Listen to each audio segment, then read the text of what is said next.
కామారెడ్డి జిల్లా బాన్స్వాడ మండలంలోని పోచారం గ్రామంలో సతీమణి పుష్పతో కలిసి ఓటు హక్కును వినియోగించుకున్న బాన్స్వాడ నియోజకవర్గ శాసనసభ్యులు పోచారం శ్రీనివాసరెడ్డి సందర్భంగా మాట్లాడుతూ ప్రజాస్వామ్యంలో ఓటు అనేది చాలా విలువైనది, దానిని వెలకట్టలేనిదని అన్నారు. సంపాదన సృష్టించడం పరిపాలకుల బాధ్యత కానీ పరిపాలించే వారిని నిర్ణయించేది ప్రజలే అని అన్నారు. ఓటు ద్వారా తమకు నచ్చిన వ్యక్తికి మంచి నాయకుడిని ఎన్నుకునే అవకాశం ఓటు ద్వారా రాజ్యాంగం కల్పించిందని అన్నారు. రాజ్యాంగబద్ధంగా నైతిక విలువలను కాపాడుకునే నాయకులను ఓటు వేసి మద్దతు తెలపాలని ఎమ్మెల్యే పోచారం అన్నారు. ప్రజలే న్యాయ నిర్ణేతలు, నాయకులు కాదు, వారి నిర్ణయమే శిరోధారమని అన్నారు. ప్రజలు ఇచ్చిన తీర్పును నాయకులు స్వీకరిస్తారని అన్నారు. ప్రజాస్వామ్య వ్యవస్థలో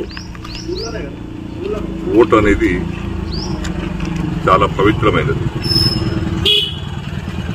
ఓటు విలువ వెలగట్టలేనిది.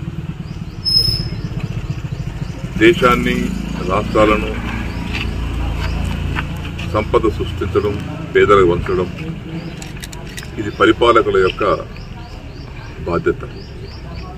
కాబట్టి ప్రజలు కూడా తమ ఇష్టం వచ్చిన వారికి, నచ్చిన వారికి, ప్రజాస్వామ్యాన్ని విలువలను కాపాడేటువంటి వ్యక్తులకు తమ పవిత్రమైనటువంటి ఓటును వినియోగించవలసిందిగా విజ్ఞప్తి చేస్తూ ఉన్నాం.